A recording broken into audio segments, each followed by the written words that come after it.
दोस्तों, स्वागत है आपका बुक रिधि में, जहां हम किताबों के पावरफुल आइडियाज को आसान भाषा में समझते हैं। दोस्तों, एक छोटा सा सवाल है।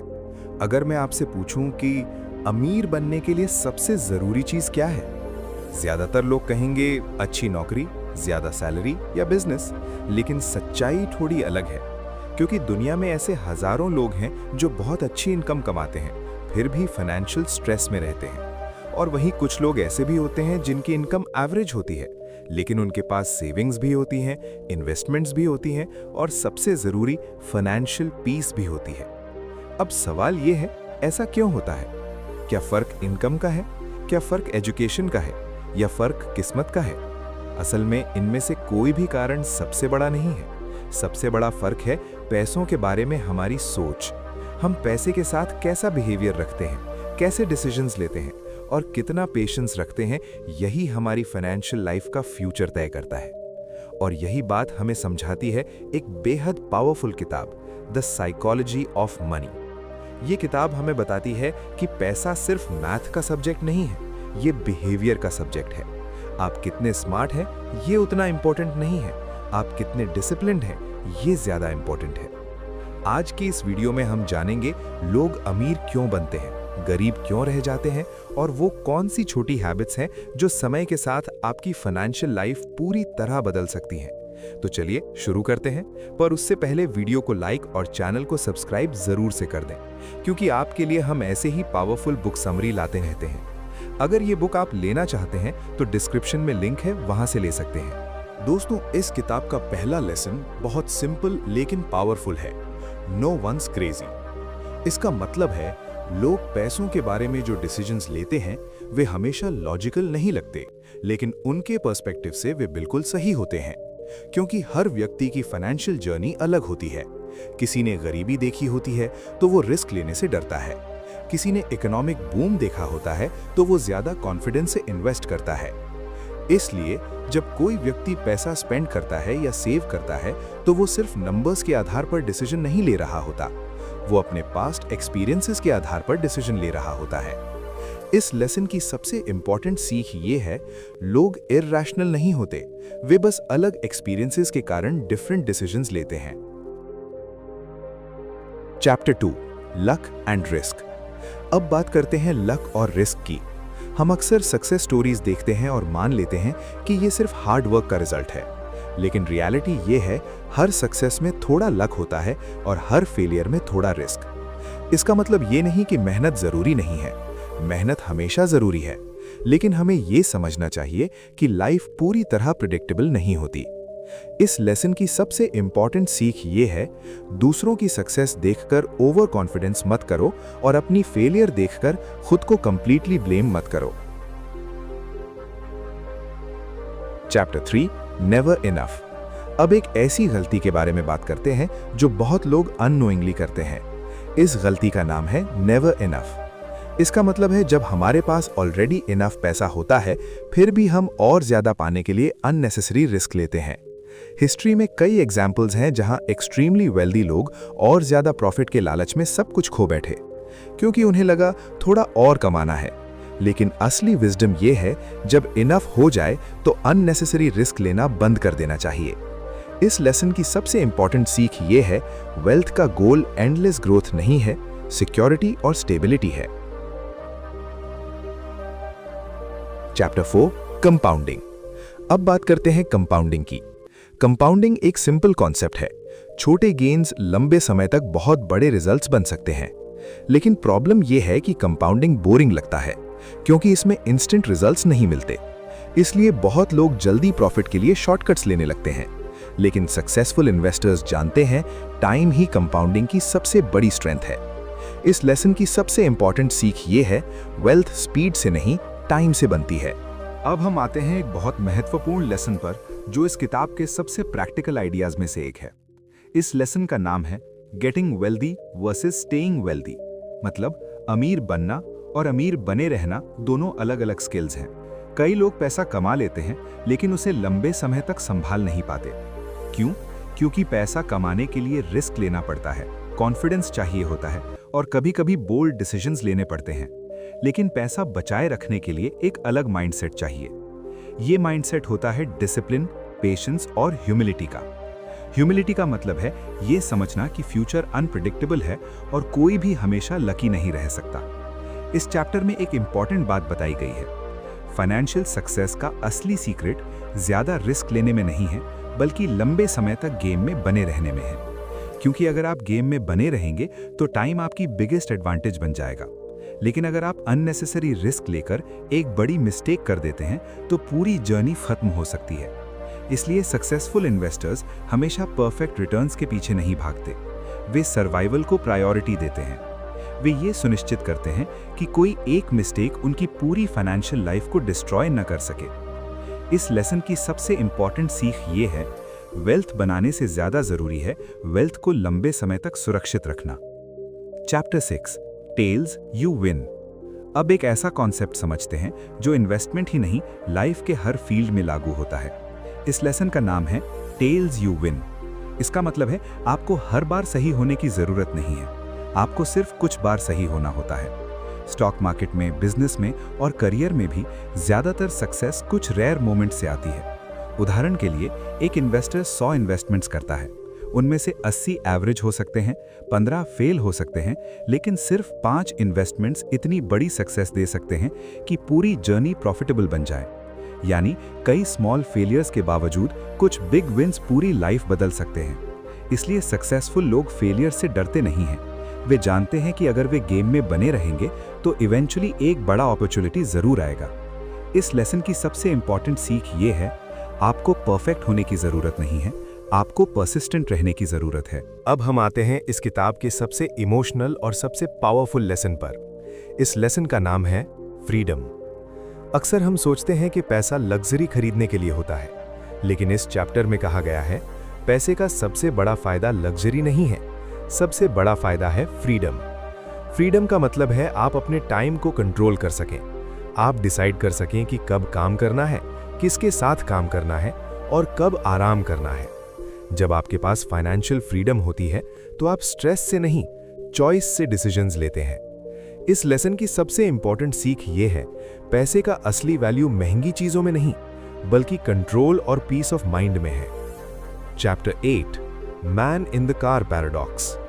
अब एक इंटरेस्टिंग साइकोलॉजिकल आइडिया समझते हैं। मान लीजिए आप एक एक्सपेंसिव कार खरीदते हैं। आप सोचते हैं कि लोग आपको देखकर इंप्रेस होंगे, लेकिन रियलिटी क्या होती है? जब लोग उस कार को देखते हैं तो वे आपके बारे में नहीं सोचते, वे सोचते हैं काश मेरे पास भी ऐसी कार होती। यानी हम एक्सपेंसिव चीजें अक्सर दूसरों को इंप्रेस करने के लिए खरीदते हैं, लेकिन लोग एक्चुअली खुद के बारे में सोचते हैं। इसलिए स्टेटस दिखाने के लिए पैसा खर्च करना लॉन्ग टर्म हैप्पीनेस नहीं देता। इस लेसन की सबसे इंपॉर्टेंट सीख ये है, लोग आपकी चीजों से इंप्रेस नहीं होते, वे अपनी डिजायर्स के बारे में सोचते हैं। Chapter 9, wealth is what you don't see. अब एक बहुत पावरफुल ट्रूथ समझते हैं। हम अक्सर वेल्थ को विजिबल चीजों से मेजर करते हैं, big house, luxury car, expensive lifestyle. लेकिन इस चैप्टर में कहा गया है, वेल्थ वो नहीं है जो दिखाई देती है, वेल्थ वो है जो दिखाई नहीं देती। सेविंग्स, इन्वेस्टमेंट्स और इमरजेंसी फंड, यही असली वेल्थ है। क्योंकि जो पैसा आप दिखा रहे हैं वो खर्च हो चुका है, और जो पैसा आपने बचाया है वो फ्यूचर सिक्योरिटी बन रहा है। इसलिए कई लोग रिच दिखते हैं लेकिन फाइनेंशियली स्ट्रांग नहीं होते, और कई लोग सिंपल लाइफ जीते हैं लेकिन फाइनेंशियली सिक्योर होते हैं। इस लेसन की सबसे इंपॉर्टेंट सीख ये है, वेल्थ दिखाने से नहीं बनती, वेल्थ क्वाइटली बिल्ड होती है। Chapter 10, save money. अब बात करते हैं सेविंग हैबिट की। इस चैप्टर में एक सिंपल लेकिन पावरफुल आइडिया बताया गया है। सेविंग सिर्फ इनकम पर डिपेंड नहीं करती, सेविंग बिहेवियर पर डिपेंड करती है। कई लोग हाई सैलरी कमाते हैं लेकिन सेविंग्स नहीं कर पाते, और कुछ लोग एवरेज इनकम कमाते हैं लेकिन डिसिप्लिन्ड सेविंग करते हैं। टाइम के साथ यही डिसिप्लिन्ड सेविंग उनकी फाइनेंशियल स्ट्रेंथ बन जाती है। इस चैप्टर में यह भी बताया गया है कि सेविंग का सबसे बड़ा रीजन फ्यूचर अनसर्टेनिटी है, क्योंकि लाइफ हमेशा प्रिडिक्टेबल नहीं होती। इस लेसन की सबसे इंपॉर्टेंट सीख ये है, वेल्थ बनाने के लिए हाई इनकम जरूरी नहीं है, हाई सेविंग हैबिट जरूरी है। चैप्टर 11। इस चैप्टर का नाम है रीजनेबल ग्रेटर देन रैशनल। मतलब परफेक्ट मैथमेटिकल डिसीजन लेना हमेशा बेस्ट डिसीजन नहीं होता, क्योंकि हम इंसान हैं, रोबोट नहीं। उदाहरण के लिए, अगर आप पूरी लाइफ एक्सट्रीम बजटिंग करके जीते हैं तो टेक्निकली वो रैशनल डिसीजन हो सकता है, लेकिन प्रैक्टिकली वो सस्टेनेबल नहीं होगा। इसलिए फाइनेंशियल डिसीजंस ऐसे होने चाहिए जो लॉन्ग टर्म में कंफर्टेबल और रियलिस्टिक हों। इस लेसन की सबसे इंपॉर्टेंट सीख ये है, परफेक्ट डिसीजन लेने से ज्यादा जरूरी है सस्टेनेबल डिसीजन लेना। Chapter 12, surprise. अब एक ऐसी रियलिटी की बात करते हैं जिसे हम अक्सर अंडर एस्टिमेट कर देते हैं। इस चैप्टर का नाम है सरप्राइज। लाइफ हमेशा प्रिडिक्टेबल नहीं होती। हम प्लान्स बनाते हैं, टारगेट सेट करते हैं और फ्यूचर को कंट्रोल करने की कोशिश करते हैं, लेकिन अचानक कुछ अनएक्सपेक्टेड हो जाता है। Economic crisis, pandemic, job loss या मार्केट क्रैश, ये सब इवेंट्स पहले से प्रिडिक्ट नहीं किए जा सकते। इसलिए स्मार्ट फाइनेंशियल प्लानिंग फ्यूचर को परफेक्टली प्रिडिक्ट करने पर डिपेंड नहीं करती, ये अनसर्टेनिटी को एक्सेप्ट करने पर डिपेंड करती है। इस लेसन की सबसे इंपॉर्टेंट सीख ये है, फ्यूचर हमेशा अनसर्टेन रहेगा, इसलिए फ्लेक्सिबल माइंडसेट रखना जरूरी है। Chapter 13, room for error. अब हम आते हैं इस किताब के सबसे प्रैक्टिकल लेसन्स में से एक पर। रूम फॉर एरर का मतलब है हमेशा सेफ्टी मार्जिन रखना, क्योंकि लाइफ में अनएक्सपेक्टेड इवेंट्स कभी भी हो सकते हैं। अगर आपके पास सेविंग्स नहीं है तो एक छोटी प्रॉब्लम भी बिग क्राइसिस बन सकती है, लेकिन अगर आपके पास बफर है तो वही प्रॉब्लम मैनेजेबल बन जाती है। सक्सेसफुल इन्वेस्टर्स और फाइनेंशियली स्टेबल लोग हमेशा थोड़ा एक्स्ट्रा मार्जिन रखते हैं। वे इतना रिस्क नहीं लेते कि एक मिस्टेक उनकी पूरी फाइनेंशियल लाइफ को डिस्ट्रॉय कर दे। इस लेसन की सबसे इंपॉर्टेंट सीख ये है, परफेक्ट प्लानिंग से ज्यादा जरूरी है backup planning. Chapter 14, you will change. अब एक साइकोलॉजिकल ट्रूथ समझते हैं। इस चैप्टर का नाम है यू विल चेंज। मतलब आप आज जो पर्सन हैं, फ्यूचर में वही पर्सन नहीं रहेंगे। आपकी प्रायोरिटीज बदलेंगी, गोल्स बदलेंगे और लाइफस्टाइल भी बदल सकता है। लेकिन प्रॉब्लम यह है कि हम फ्यूचर चेंजेस को अंडर एस्टिमेट करते हैं। हम सोचते हैं कि आज जो हमें पसंद है वही हमें हमेशा पसंद रहेगा। इसलिए लॉन्ग टर्म फाइनेंशियल डिसीजंस लेते समय फ्लेक्सिबिलिटी रखना जरूरी है। इस लेसन की सबसे इंपॉर्टेंट सीख ये है, फ्यूचर सेल्फ अलग हो सकता है, इसलिए डिसीजंस फ्लेक्सिबल होने चाहिए। अब एक सिंपल लेकिन पावरफुल आइडिया समझते हैं। इस चैप्टर का नाम है नथिंग्स फ्री। हर रिवॉर्ड की एक प्राइस होती है। अगर आप हाई रिटर्न्स चाहते हैं तो वॉलेटिलिटी टॉलरेट करनी पड़ेगी। अगर बिजनेस सक्सेस चाहते हैं तो अनसर्टेनिटी एक्सेप्ट करनी पड़ेगी। और अगर फाइनेंशियल फ्रीडम चाहते हैं तो डिसिप्लिन मेंटेन करना पड़ेगा। लेकिन अक्सर लोग रिवॉर्ड तो चाहते हैं पर रिस्क एक्सेप्ट नहीं करना चाहते। यही सबसे बड़ी मिस्टेक होती है। इस लेसन की सबसे इंपॉर्टेंट सीख ये है, हर रिवॉर्ड की एक कॉस्ट होती है और उस कॉस्ट को एक्सेप्ट करना जरूरी है। Chapter 17, you and me. अब एक बहुत प्रैक्टिकल लेसन समझते हैं। इस चैप्टर का नाम है यू एंड मी। मतलब हर फाइनेंशियल डिसीजन हर व्यक्ति के लिए सेम नहीं होता। जो स्ट्रैटेजी एक पर्सन के लिए परफेक्ट है वो दूसरे पर्सन के लिए रिस्की हो सकती है, क्योंकि इनकम, गोल्स और रिस्क टॉलरेंस हर व्यक्ति के अलग होते हैं। इसलिए ब्लाइंडली दूसरों को कॉपी करना डेंजरस हो सकता है। इस लेसन की सबसे इंपॉर्टेंट सीख ये है, फाइनेंशियल स्ट्रैटेजी पर्सनल होती है, यूनिवर्सल नहीं। Chapter 18, the seduction of pessimism. अब एक इंटरेस्टिंग साइकोलॉजिकल पैटर्न समझते हैं। इस चैप्टर का नाम है द सेडक्शन ऑफ पेसिमिज्म। मतलब नेगेटिव न्यूज हमेशा ज्यादा अटेंशन अट्रैक्ट करती है। जब लोग पॉजिटिव ग्रोथ देखते हैं तो वो नॉर्मल लगती है, लेकिन जब नेगेटिव इवेंट होता है तो वो ड्रामेटिक लगता है। इसलिए मीडिया और लोग नेगेटिव स्टोरीज पर ज्यादा फोकस करते हैं। लेकिन लॉन्ग टर्म रियलिटी ये है, प्रोग्रेस स्लो होती है लेकिन कंसिस्टेंट होती है। इस लेसन की सबसे इंपॉर्टेंट सीख ये है, शॉर्ट टर्म नेगेटिविटी से डरना नहीं चाहिए, लॉन्ग टर्म ग्रोथ पर फोकस करना चाहिए। Chapter 19, when you will believe anything. अब बात करते हैं बिलीव की। इस चैप्टर में बताया गया है कि जब हमें कॉम्प्लेक्स सिचुएशन समझ नहीं आती तो हम सिंपल स्टोरीज पर विश्वास करने लगते हैं, क्योंकि सिंपल एक्सप्लेनेशन माइंड को कंफर्ट देती है।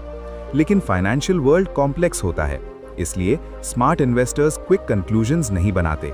वे पेशेंस रखते हैं और लॉन्ग टर्म डेटा पर भरोसा करते हैं। इस लेसन की सबसे इंपॉर्टेंट सीख ये है, सिंपल आंसर्स हमेशा सही नहीं होते। अब इस किताब के फाइनल लेसन पर आते हैं। इस चैप्टर का नाम है ऑल टुगेदर नाउ। ये चैप्टर पूरी बुक का समरी है। इसमें बताया गया है कि फाइनेंशियल सक्सेस किसी सिंगल फॉर्मूला से नहीं बनती, ये स्मॉल हैबिट्स डिसिप्लिन, पेशेंस और लॉन्ग टर्म थिंकिंग का कॉम्बिनेशन होती है। आपको जीनियस बनने की जरूरत नहीं है, आपको कंसिस्टेंट बनने की जरूरत है। और सबसे इंपॉर्टेंट, आपको टाइम को अपना फ्रेंड बनाना है। इस लेसन की सबसे इंपॉर्टेंट सीख ये है, वेल्थ ओवरनाइट नहीं बनती, ये धीरे धीरे बिल्ड होती है। तो दोस्तों, अगर हम इस पूरी किताब को एक सिंपल मैसेज में समझें तो वो मैसेज बहुत क्लियर है। पैसा सिर्फ कमाने की चीज नहीं है, पैसा संभालने की जिम्मेदारी है। ये सिर्फ नंबर्स का गेम नहीं है, ये बिहेवियर का गेम है। आप कितने स्मार्ट हैं ये उतना इंपॉर्टेंट नहीं है, आप कितने पेशेंट हैं ये ज्यादा इंपॉर्टेंट है। क्योंकि वेल्थ एक दिन में नहीं बनती, ये धीरे धीरे बनती है, छोटे डिसीजन से, छोटी हैबिट से और लंबे समय तक कंसिस्टेंसी से। इस दुनिया में बहुत लोग ज्यादा कमाते हैं लेकिन पीस ऑफ माइंड खो देते हैं, और कुछ लोग एवरेज इनकम कमाते हैं लेकिन फाइनेंशियल सिक्योरिटी और मेंटल पीस दोनों रखते हैं। फर्क इनकम का नहीं होता, फर्क माइंडसेट का होता है। इस किताब की सबसे बड़ी सीख ये है, वेल्थ का मतलब सिर्फ रिच दिखना नहीं है, वेल्थ का मतलब है सिक्योर महसूस करना। वेल्थ का मतलब है जब लाइफ मुश्किल हो जाए तो आपको पैनिक न करना पड़े। वेल्थ का मतलब है आप अपने टाइम पर कंट्रोल रख सकें। और सबसे इंपॉर्टेंट, वेल्थ का मतलब है आपके डिसीजंस फियर से नहीं, चॉइस से चलते हों। इसलिए अगर आप सच में फाइनेंशियली स्ट्रांग बनना चाहते हैं तो सबसे पहले अपनी मनी हैबिट्स को इंप्रूव कीजिए। छोटे स्टेप्स से शुरुआत कीजिए, थोड़ा सेव कीजिए, थोड़ा इन्वेस्ट कीजिए और सबसे ज्यादा पेशेंस रखिए, क्योंकि लॉन्ग टर्म में डिसिप्लिन हमेशा टैलेंट को हरा देता है। और याद रखिए, अमीर बनने का शॉर्टकट नहीं होता, लेकिन सही हैबिट्स का रास्ता हमेशा काम करता है। यही है द साइकोलॉजी ऑफ मनी की असली सीख।